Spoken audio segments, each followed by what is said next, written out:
fait, tu me dis quand ça... C'est parti? Ok. Et ben je démarre le chronomètre. Bonjour à tous et bienvenue sur ce nouveau déj Open Innovation. Donc moi c'est Emmanuel Collin et je co-anime le club Open Innovation qui a lieu en amont des déj régulièrement. Voilà. Et donc aujourd'hui on accueille Joanne Claire pour, pour parler Serious Game. Donc c'est le thème du jour. Et pour rappel, donc, les déj Open Innovation et le club Open Innovation sont portés par le Connecteur, qui est le média de l'innovation en Auvergne. Alors Joanne, bonjour, et Johan, pardon. Bonjour. C'est pas grave. Bonjour. Et merci d'être venu pour parler Serious Game.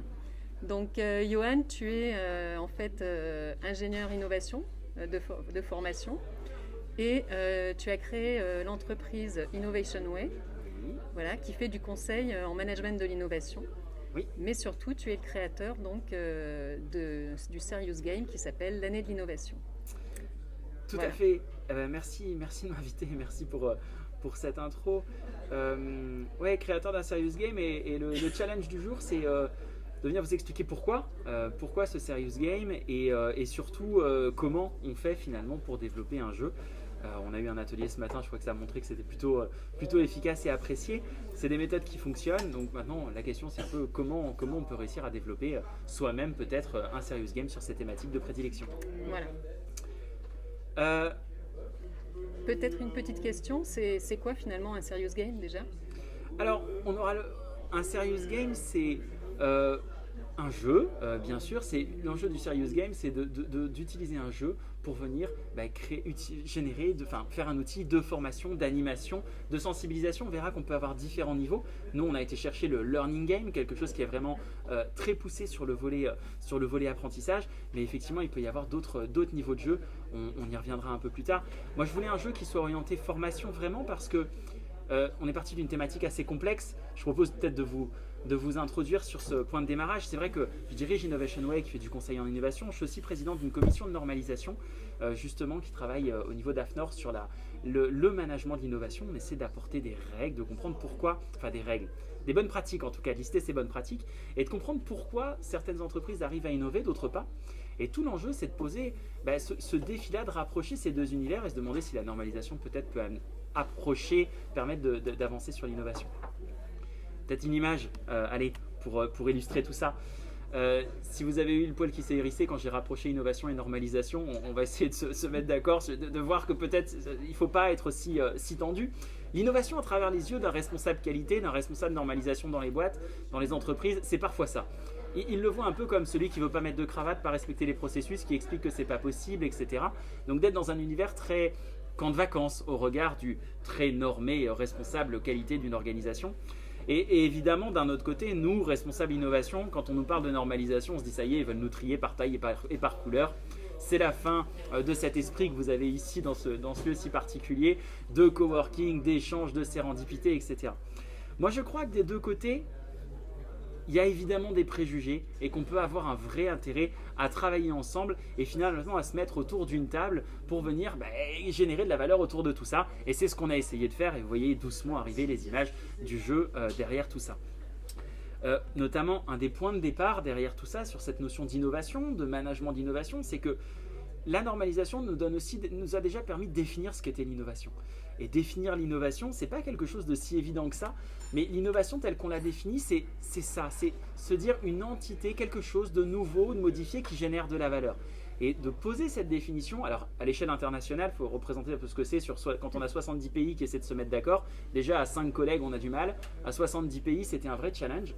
Mais de bien faire comprendre que finalement, l'innovation, c'est un résultat. L'innovation, c'est une sortie de processus, c'est ce qui sort, c'est ce qu'on génère, c'est le produit, le service, l'organisation, le modèle d'affaires qui génère de la valeur. C'est l'objectif. C'est l'objectif. Mais derrière, pour arriver à cet objectif, on a besoin de quoi? On a besoin de management de l'innovation. Le management de l'innovation, c'est la conduite de projet. Je pars de l'opportunité et j'arrive jusqu'au projet, jusqu'à l'innovation, jusqu'au projet déployé. Et on rajoute une troisième couche dans nos travaux de normalisation, qui est le système de management de l'innovation. Cette phrase, si vous la lisez, je ne vais même pas le faire moi-même, vous donnera mal à la tête à coup sûr. Mais si je le dis autrement, le système, c'est l'ensemble des activités qui va permettre de favoriser l'émergence et le développement d'innovation au pluriel. Alors derrière ces enjeux normatifs, ce système, voilà à quoi il ressemble et voilà mon cœur de métier en une image. C'est tel qu'il est défini dans cette ISO 56002 qui a été publiée en 2019. C'est horrible comme image, c'est dense, c'est pas très fun. C'est pas mon rentrée. Et encore, j'ai été assez sympa parce que pour respecter ma charte graphique, j'ai mis un peu de couleur quand même. Mais sinon, sachez que normalement, c'est juste en noir et blanc, avec des nuances de gris éventuellement. Donc compliqué de rentrer là-dedans, même si on y voit des choses intéressantes en se disant il y a une démarche projet, il y a des éléments au-dessus, on a besoin d'une vision, d'une stratégie, on a besoin de prendre en compte un contexte, on a besoin de support. On entend ces éléments-là pour se dire qu'une dynamique d'innovation soit pérenne, mais c'était quand même pas très joli et pas très sympathique. Et c'est justement dans ce genre de situation qu'un serious game peut être très intéressant. Alors, pourquoi finalement ce jeu, un jeu pour former au serious game? Parce que quand on présente un système, il n'y a pas une manière unique de réaliser. Pourtant, toutes les formations que vous voyez sur l'innovation, vous avez des gens, des consultants, des formateurs qui nous expliquer il faut faire ça, puis ça, puis ça, puis ça. Vraiment? Est-ce qu'il n'y a pas différents ordres? Est-ce qu'on ne peut pas composer les choses différemment? Est-ce qu'on a toujours besoin d'un lab? Est-ce qu'on a toujours besoin d'une stratégie? Est-ce qu'on a toujours besoin de créativité? Par quoi on commence? Y a-t-il une recette miracle? Non. Alors comment on fait pour faire une formation? Il n'y a pas une recette miracle. Pour amener ce dynamisme, le jeu peut nous aider. Les effets du système sont visibles que dans le temps. Quand vous agissez sur un système, quand on agit sur un projet, on voit le résultat tout de suite. Je fais une étude technique, j'ai le résultat. Quand je me mets en place une cellule de veille dans une entreprise, j'ai quoi comme résultat au bout de combien de temps? C'est diffus. Et là aussi, le jeu pourra nous aider à le mettre en forme. Une forme soignée au service du fond. Nous qui travaillons dans l'innovation, on est très sensibles au fond et à la forme. Très sensible à la forme. Et franchement, lire une norme, c'est très compliqué. Donc, il fallait rendre ça plus attractif. Et puis, permettre à chacun de faire son propre cheminement. Parce que là encore, nous, les innovateurs, on est un public un peu particulier. On n'aime pas trop qu'on nous drive trop précisément. Donc, chacun a besoin de pouvoir s'approprier tout ça. Et c'est en partant de ces 4 points de départ qu'on a décidé de faire un jeu. On a essayé de faire ça de manière structurée en se posant aussi la question de la démarche qu'il y avait derrière, et on a structuré une approche recherche que je vais vous illustrer ici et que j'ai fait notamment en partenariat avec le laboratoire RP, qui est un laboratoire de Nancy pour équipe de recherche sur les processus innovatifs et qui m'a aidé à théoriser aussi finalement cette phase de développement. 4 étapes finalement pour développer un jeu que je vous propose. On m'a dit il faut un truc opérationnel et il faut qu'on soit prêt derrière. 4 étapes très simples. 1. Définir ses objectifs pédagogiques. 2. Le contenu, les métriques qu'on va mettre derrière. 3. Se rapprocher de la réalité, et on va voir qu'on va avoir des approches test and learn qui sont très très importantes. Et puis enfin, l'importance de l'esthétisme du fond, de venir mettre les graphismes au service d'eux. On ne fait pas un jeu moche. Non, un jeu développer un serious game qu'on imprime sur son imprimante du bureau, je n'y crois pas. Si je les reprends en détail, la première étape, c'est donc de définir son objectif pédagogique. Et là, on parlait de qu'est-ce qu'un serious game, il y en a plusieurs niveaux. Vous avez des jeux qui sont des jeux plutôt de sensibilisation. Un jeu de sensibilisation, c'est j'adapte un peu, je veux sensibiliser à un thème, découvrir des mots-clés, découvrir du vocabulaire. On est sur des éléments assez light, on va passer un bon moment, mais juste se sensibiliser à un thème. Prendre conscience quelque part. Prendre conscience, exactement. Un autre type de jeu, c'est des jeux d'animation collective. Et là, il y en a plein. Des jeux de cartes pour fadiliser. Alors, les jeux d'intelligence collective, on peut trouver plein de choses autour de ça pour venir manipuler, délier des langues et permettre aux gens d'échanger entre eux. C'est un deuxième niveau. Puis, il y a un troisième niveau, le niveau des learning games, où cette fois-ci, on va vraiment définir un objectif pédagogique d'apprentissage et structurer une démarche, un parcours de jeu qui va permettre aux gens de découvrir et d'apprendre au cours de cet élément-là. Nous, on est parti sur ce niveau-là. On voulait que les gens en sortie et appris des choses sur le système de management de l'innovation et idéalement sache le déployer. Bon, je vous ai mis les objectifs qu'on a définis en dessous, mais donc voilà, faire le lien entre la mise en œuvre d'activités dans une entreprise et l'impact sur le processus projet, intégrer l'importance de la complexité pour d'équilibrer entre un portefeuille, est-ce qu'il me faut plus d'idées de tel type, etc. Et puis comprendre les processus d'acquisition de valeur, voir comment la valeur se crée au fil du temps lorsqu'on met en place un système. C'est un peu technique pour entrer là, mais voilà, en tout cas, c'est ce qu'on s'était défini. Moi, ce que j'en garde, c'est aussi que ça passe quand même par l'expérimentation pour s'approprier des notions, prendre conscience de l'aspect systémique et apprendre derrière. Oui, on voulait, voilà, ça c'est les objectifs pédago et effectivement le point de départ juste avant, c'est bien ça, c'est pourquoi on veut créer un jeu, parce que la manipulation aidera à apprendre, à intégrer et aussi à passer un bon moment. Aussi. Étape suivante, il y a eu cette étape de décodage. On base sur comment on définit les contenus. Nous, on est passé par du décodage. On avait cette norme-là, et cette norme, on en a fait un jeu de cartes. Comment on a pris chacun des paragraphes, chacune des thématiques de cette norme, pour en tirer des cartes et simplifier les messages. Passer de ces phrases très alambiquées des normes, et voilà, qui sont élaborées par consensus, encore une fois, à 50 pays, pour en faire des choses, ok, pragmatiques. On redescend, opérationnellement, qu'est-ce que ça donne? Et donc, on a créé voilà, un certain nombre de cartes comme ça, qui nous permettaient de... Chaque part correspond à une composante finalement de ce contenu. Une fois qu'on a fait ça, on a aussi cherché à gamifier, donc à mettre des valeurs, des variables, et ça a donné ces petits compteurs. Donc déterminer les grands principes du jeu. Dans ce jeu, on crée de la valeur grâce à la performance de nos activités. Donc on a défini comme ça des grands principes finalement de fonctionnement avant de rentrer dans la finesse après des petits rouages. Donc ces performances, ces différents indicateurs globaux autour de tout ça, avant de passer finalement sur la définition de la mécanique de jeu beaucoup plus précise, où on en est venu à se dire qu'on voulait bien séparer le fait d'agir sur le système de management, sur les activités de l'entreprise, définir les activités de l'entreprise qui servent l'innovation, et que ces activités elles-mêmes, derrière, aient un impact sur une démarche projet, une capacité à créer de la valeur. Donc dans le jeu, ça se traduit par le déroulé d'un tour de jeu que vous avez mis en forme ici, où on vient donner des ressources à un joueur qui met en place des activités dans l'entreprise. Ça lui permet de faire évaluer les indicateurs de performance de son système, avant de passer sur une partie projet où du coup, ces indicateurs de performance permettent de générer des projets, de les faire avancer, de leur donner de la valeur et de résister ou pas à tout un tas d'aléas. On a complexifié un peu les choses. Donc, dans cette deuxième étape, on définit les contenus, ces cartes, la mécanique de jeu, ce tour de jeu. Donc là, il n'y a pas de secret, hein. Il faut manipuler plein de jeux, il faut rencontrer des gens, tester, essayer de trouver... c'est le côté un peu Eureka, hein, de comment on arrive à effectivement trouver ces idées de mécanique premières qui permettent de poser le jeu. Et ensuite, il faut jouer et faire jouer. Ça, c'est mon premier proto. Fait la nuit, notamment cette partie-là, découpée à la scie sauteuse avec 3 clous et des flèches. C'est le premier prototype de jeu. Les premières parties que j'ai fait jouer sur ce jeu étaient là-dessus. Pour la petite histoire, c'était pendant le confinement. Donc en plus, on était confinés. Il a fallu que je fasse tester des gens. Et les premiers joueurs, la première joueuse était une amie aux États-Unis, à Washington, que j'ai fait jouer. Et donc en plus en visio. En dépliant mon ordinateur portable que j'ai posé sur ma table à repasser, calé par un dictionnaire, parce que je n'avais que ça comme webcam pour filmer le sol. Et moi, j'étais en tailleur par terre à essayer de lui faire comprendre comment ça allait bouger. Donc un grand moment de conception. Quand on parle de mode garage, là, on est vraiment pour le coup dans le garage, en train de tester tout ça.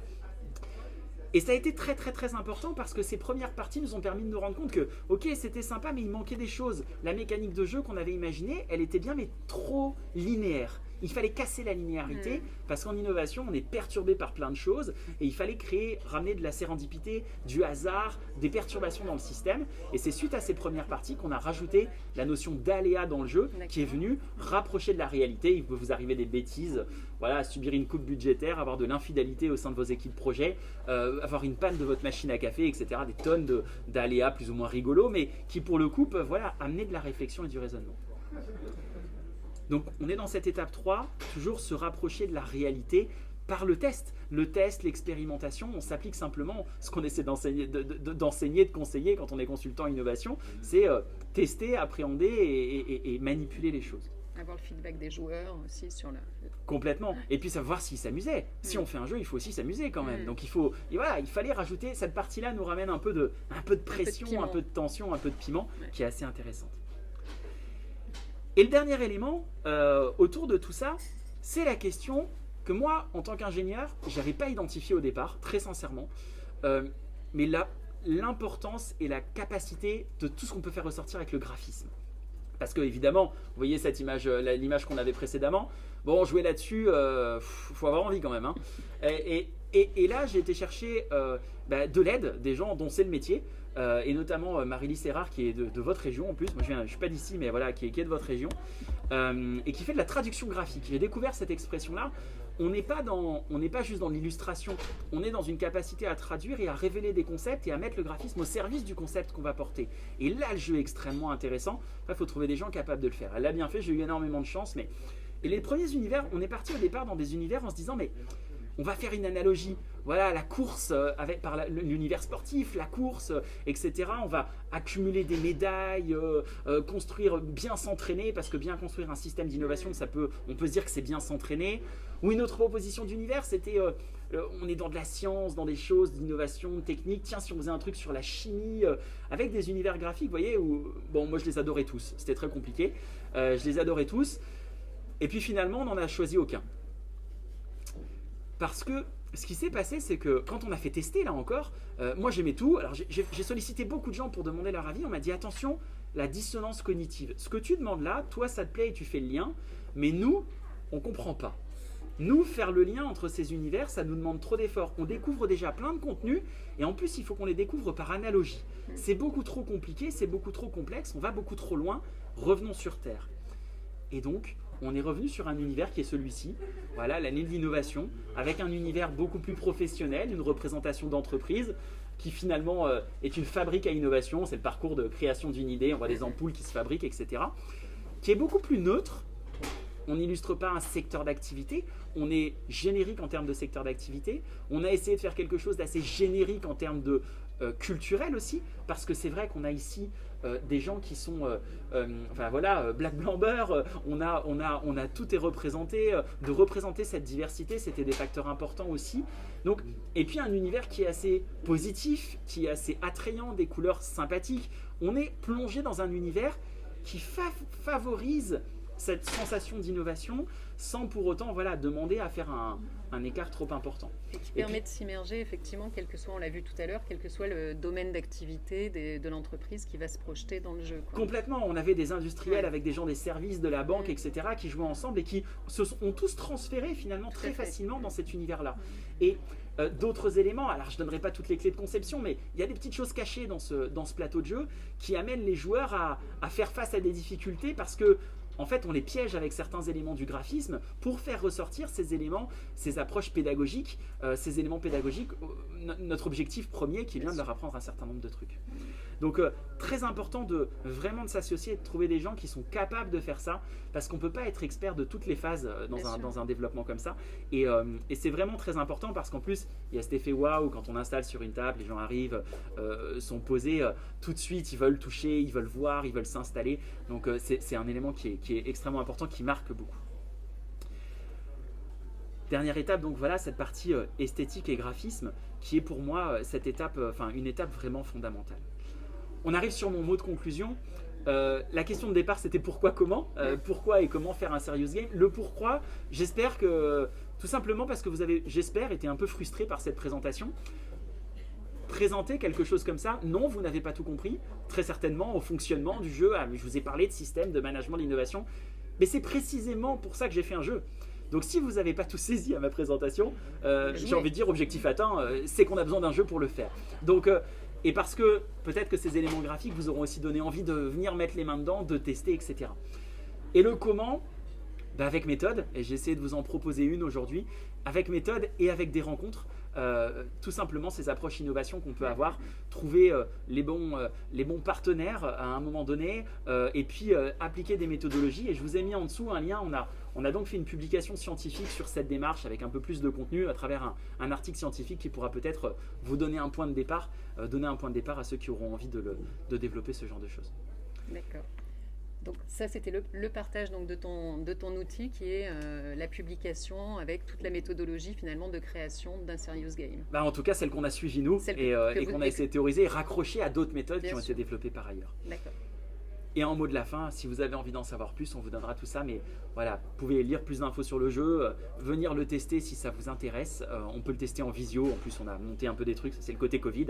On a mis en place des choses. Et puis si d'un autre côté, voilà, vous avez envie d'aller vers ces dispositifs vers ce type de dispositif pédagogique, que ça soit sous forme d'un jeu ou que ça soit sous d'autres formes, pour venir proposer des contenus de formation, d'animation, qui est une mise en forme, une pédagogie un peu particulière, ou si vous avez tout simplement aimé les illustrations, voilà les deux partenaires qui ont permis d'arriver entre Innovation Way et puis Marylis avec traductiongraphique.fr, permis d'en arriver à ce résultat-là. Super, merci Johan. Après je fais le parallèle donc, avec ce qu'on a fait tout à l'heure finalement, c'était d'arriver avec une innovation. Quand on a joué, on était sur un plateau et on arrivait avec, en phase de développement, il nous manquait quelque part un partenaire pour accélérer et finaliser, sortir notre innovation. Et donc toi, ça a été Marylis qui a permis en fait à la fois de mettre en forme le jeu, mais de renforcer certains aspects à travers justement cette traduction graphique aussi des difficultés qui sont rencontrées et qui permettent d'être réellement, voilà, non seulement il y a les aléas, mais aussi il y a le parcours dessiné et qui a été traduit de manière et c'est vrai à représenter la réalité. C'est très amusant, ça nous permet de mettre en place voilà, des ateliers comme ça où les gens vivent les choses, ils sont à fond dedans, etc. Et nous, côté pédagogie, on sait à quoi on va arriver, et quand à la fin on amène quelques diapos conclusifs, quelques éléments conclusifs, on a tous ces signes de tête, dire oui, et en fait les gens réalisent tout d'un coup qu'ils se sont presque fait prendre par le jeu et qu'ils sont allés exactement là où on attendait qu'ils aillent, et là on se dit qu'on a fait un bon boulot, quoi. Super, merci beaucoup. On a peut-être quelques questions. Oui, par rapport au jeu, justement, à force de faire jouer différentes équipes, différents publics, différentes personnes, est-ce que ça vous permet de trouver est-ce qu'il y a des tendances avec des points et des zones de difficulté? Est-ce que ça vous permet d'avoir une vision de ce qui finalement est le plus bloquant dans le travail de l'innovation? Est-ce qu'il y a des choses qui ressortent à chaque fois? Alors, faut pas le dire. si, on peut le dire. Non, mais alors je suis en train de théoriser ça. Justement, moi j'aime bien ce côté recherche, c'est important pour moi, et on est en train de le mettre en place. Ce dont on se rend compte, c'est qu'il y a des profils types de joueurs. Ça, c'est ce que je pressens. Moi, je dois être à 150 personnes au moins qui ont joué déjà. Donc, on commence à avoir un peu de données. Alors, on a activé maintenant la collecte de données de manière un peu plus précise pour pouvoir vérifier ça. Mais on sent bien que la relation au risque, par exemple, est un facteur qui influence beaucoup. Il y a des profils de joueurs, serial entrepreneurs, qui ont créé des choses, etc., qui en font fi, qui se lancent et puis ils disent on verra bien, et si on perd des plumes en route, c'est pas grave. Et d'autres profils, souvent plus école de commerce, consultants, voilà, des gens qui ont été bien formés à la stratégie, etc., qui ont une espèce d'aversion à tout ça, où on démarre pour essayer d'éviter absolument, on garde de la ressource pour être sûr. Donc on a des choses comme ça, pas qui s'appliquent à tout le monde, mais en tout cas des espèces de familles, de typologies de joueurs qui du coup vivent pas les parties exactement de la même façon. Mais on pressent des familles, j'en saurai plus quand on aura réussi à mettre des métriques précises autour de ça.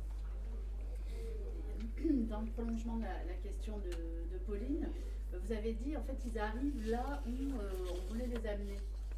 Mais alors c'est-à-dire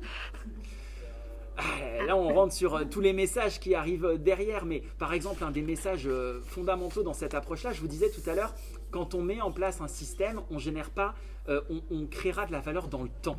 Ce qui est important, un des éléments importants de ce jeu, c'est qu'ils le comprennent. On joue sur l'année de l'innovation, c'est un jeu qui se joue sur 12 mois. En fait, une partie dure 2 heures, mais on modélise une année de développement du système de management d'innovation d'une entreprise. Et un des éléments dont on va se rendre compte, c'est que ça met du temps à démarrer, mais que ça cartonne en fin d'année. Et par ce biais-là, on les amène à cet élément de réflexion qui est eux-mêmes de dire « Ah oui, quand j'agis sur un projet, c'est action-réaction. Quand j'agis sur mettre en place, former des gens, structurer des approches, etc., c'est cumul d'actions dans le temps qui finit par provoquer une énorme réaction. » Mais on a toute cette phase de montée en puissance où on peine un peu dans les choses. Et ça, on sait qu'ils vont le découvrir sur la fin de la partie. On sait qu'ils passent par une phase un peu difficile de « Ah oui, mais on n'avance pas, on ne structure pas, etc. » Mais qu'à la fin, ils seront contents et qu'on pourra leur faire remarquer. Et ça, c'est typiquement des éléments qui sont importants. Et sur la question du recueil des données, comment vous faites? Parce que là, pour le coup, on est sur un jeu qui n'est pas du tout digital, complètement...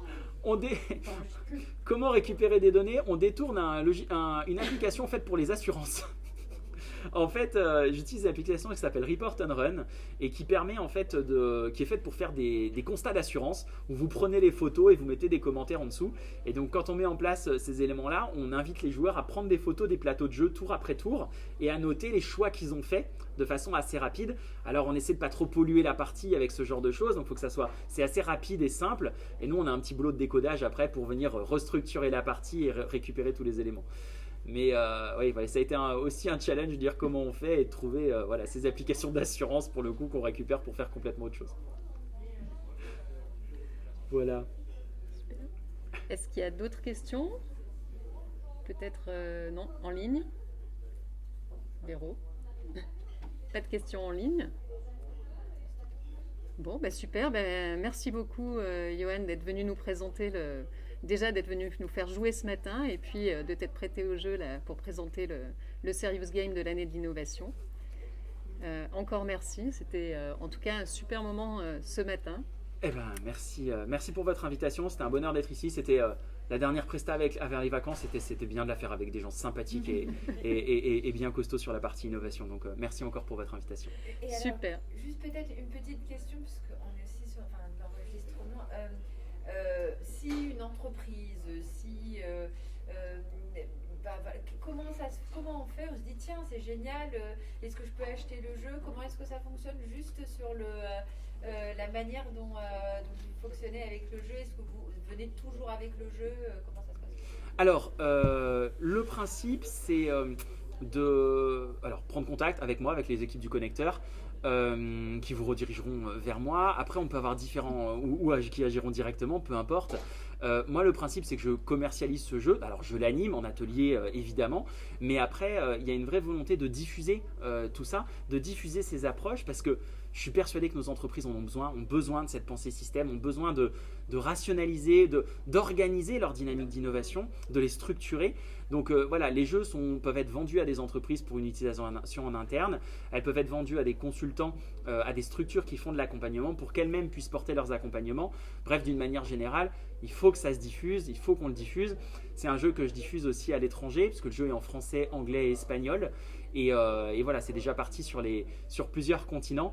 Je suis en discussion avec l'agence d'innovation le réseau d'innovation du Japon, par exemple, aussi, pour peut-être faire une version japonaise. Donc il se passe plein de choses, c'est hyper intéressant. Et le fait que ça soit adossé à une norme ISO, une norme internationale, lui donne cette capacité de déploiement aussi. Donc le but, c'est vraiment de diffuser, de favoriser la diffusion aussi de ce référentiel de normalisation pour tout simplement que les entreprises montent en puissance de façon structurée sur ces approches innovation. Et donc, on retrouve toutes les infos sur le jeu et sur la norme sur le site internet d'Innovation Way. Sur le site d'Innovation Way, oui, sans problème. Merci beaucoup. Merci à tous. Et puis, on se retrouve donc le 28 janvier pour le prochain Déj Open Inno et les prochains clubs Open Innovation. Merci beaucoup.